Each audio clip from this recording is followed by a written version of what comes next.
uma nova ordem mundial. A new world order. A new world order. A nova ordem mundial. A new world order.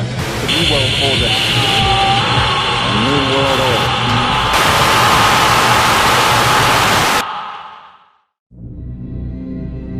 Ele já foi o mais belo, sábio e poderoso no altíssimo reino celestial.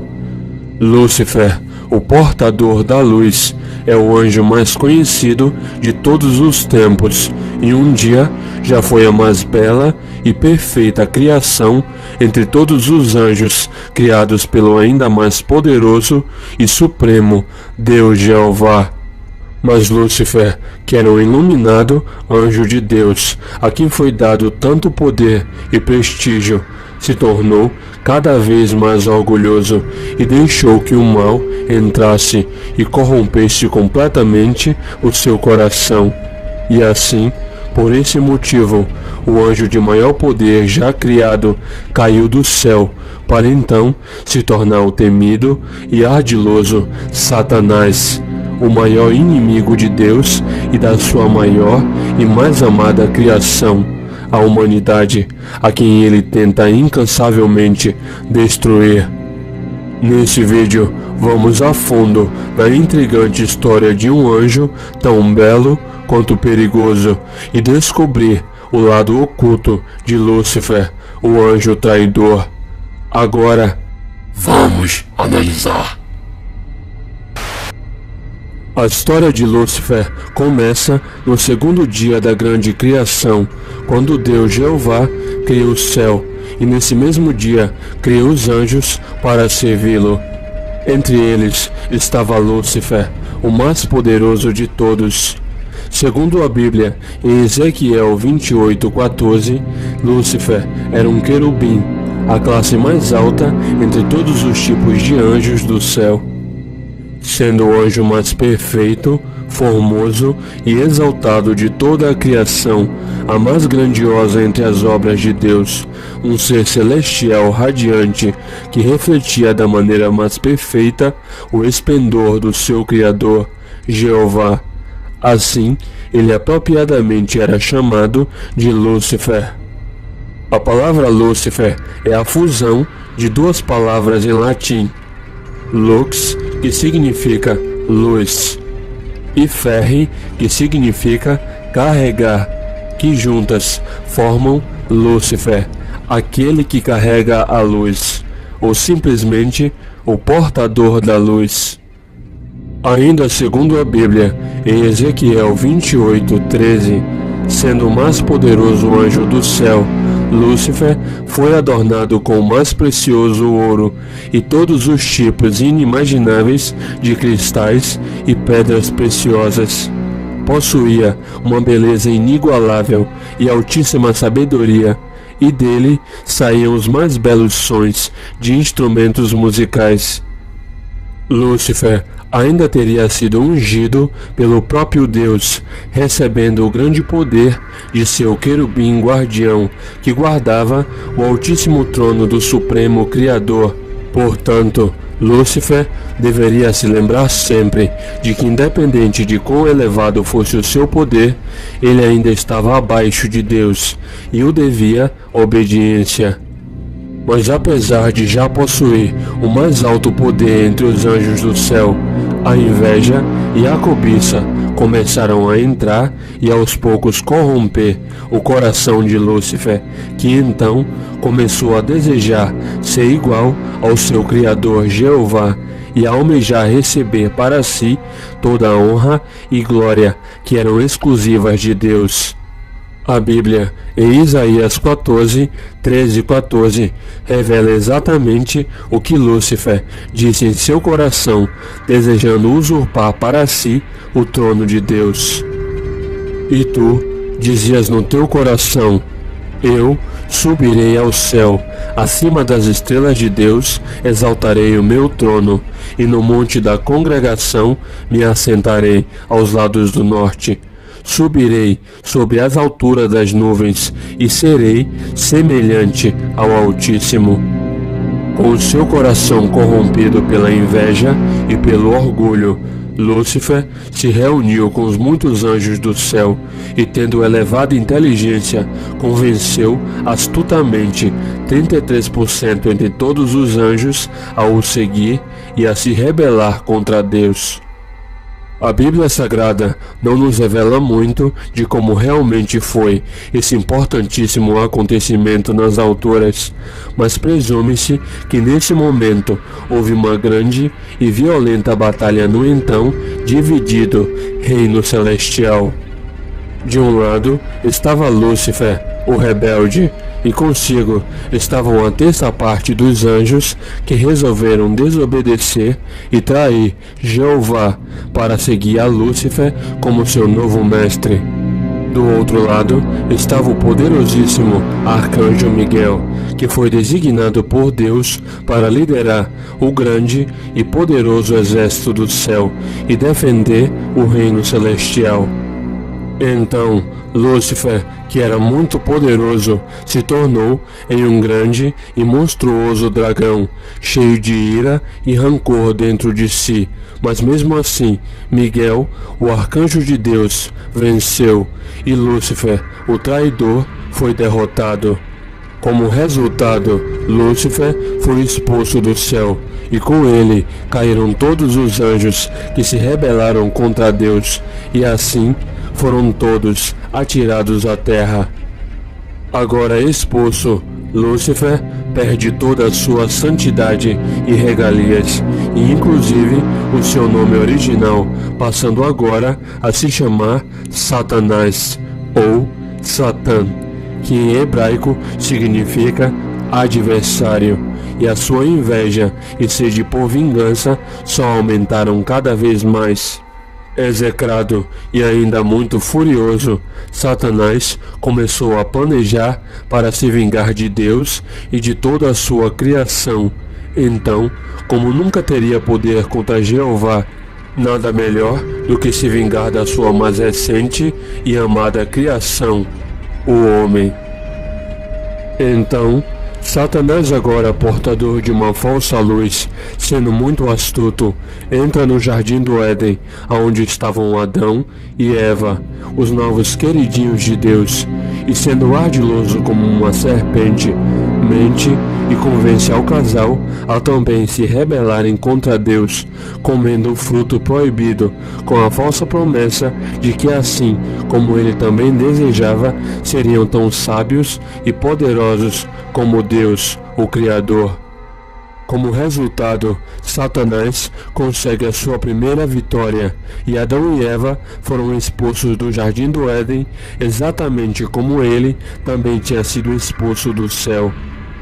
Desse momento em diante, Satanás se torna o nosso maior inimigo, com o perverso propósito de atingir a Deus, atacando a sua mais preciosa criação, a humanidade.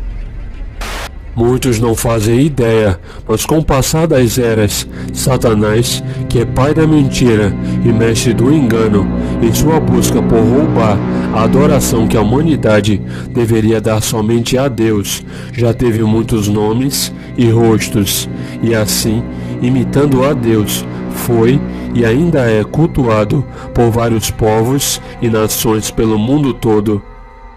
Uma das milhares facetas de Satanás é o deus grego chamado Prometeus.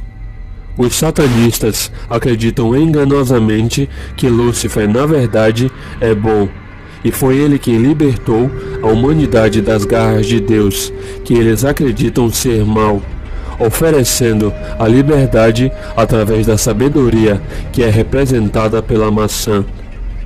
Muito parecido com Lúcifer, segundo a lenda, Prometeus rouba a chama da sabedoria de Zeus para dar à humanidade.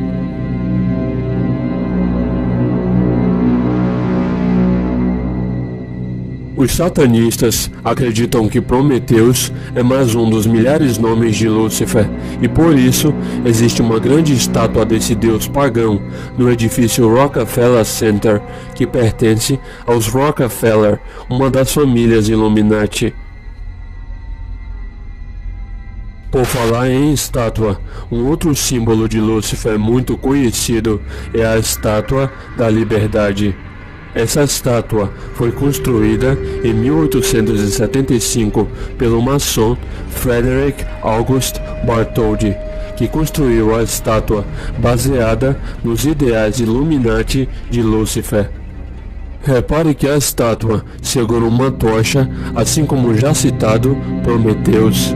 Essa tocha simboliza a chama da sabedoria de Lúcifer, que os satanistas consideram um libertador, e por isso a estátua tem o simbólico nome de Estátua da Liberdade.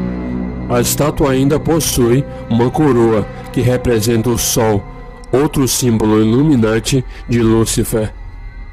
Desde a antiguidade, Lúcifer é adorado em várias culturas e religiões, também disfarçado como Deus Sol. O Sol é tido como o portador da luz, que ilumina a terra com sua luz, que também representa a sabedoria. E por isso, toda a cultura e religião pagã, incluindo a maçonaria, cultuam ao Sol, que na verdade é mais um símbolo de Lúcifer. Os gregos adoravam Lúcifer, o pai da mentira, o chamando de Apolo, o deus Sol, que era cultuado enganosamente como deus da luz e da verdade.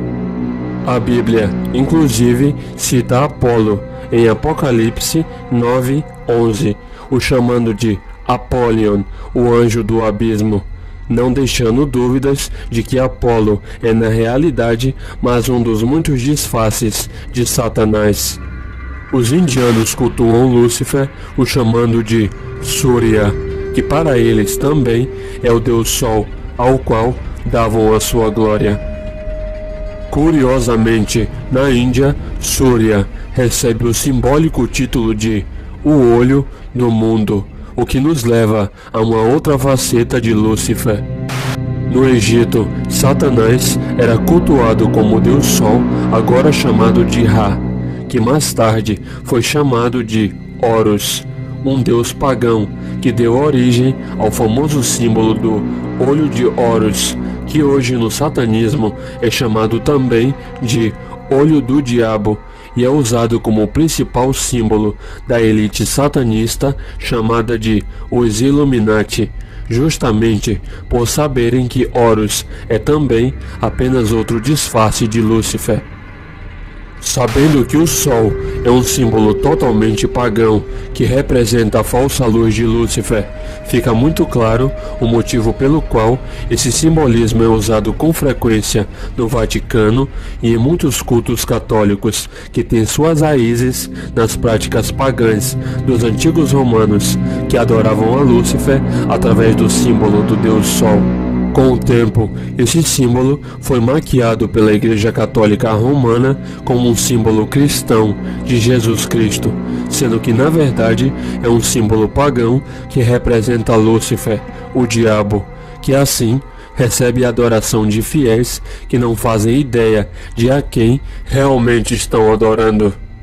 Muitos outros deuses pagãos são máscaras de Lúcifer, mas não podemos esquecer de Baphomet, um dos mais conhecidos símbolos de Satanás.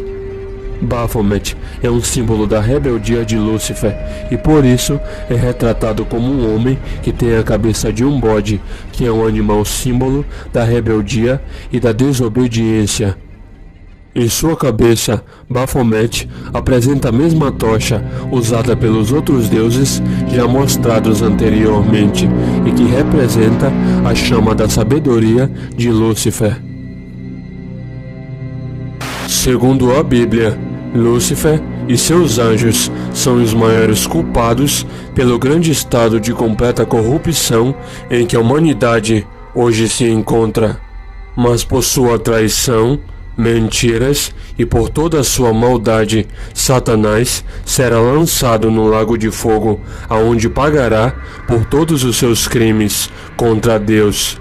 E por saber que não lhe resta muito tempo, pretende levar consigo o maior número de pessoas, as quais ele engana com as coisas desse mundo, para que se desviem do verdadeiro Deus, o nosso Criador, Por isso, é nosso dever estar sempre atentos e vigilantes. E então, Lúcifer, o portador da luz, já foi o mais belo e poderoso entre todos os anjos no reino celestial. Mas a sua cobiça e o seu orgulho corromperam o seu coração e o fizeram trair o seu próprio Criador, Jeová. Agora Lúcifer é Satanás, o maior inimigo de toda a humanidade, a quem ele tenta destruir. Mas breve, Satanás será derrotado por um simples sopro de um Deus que é muito mais poderoso e que está no controle de todas as coisas e protege aqueles que são verdadeiramente fiéis das garras do diabo, o nosso adversário. Mas e você, o que acha disso tudo? Deixe sua opinião nos comentários. Se gostou, deixe um like no vídeo. Deixe também a sua sugestão de vídeo. Curta a nossa página e inscreva-se no canal. Obrigado por assistir. Vejo vocês no próximo vídeo. Adeus.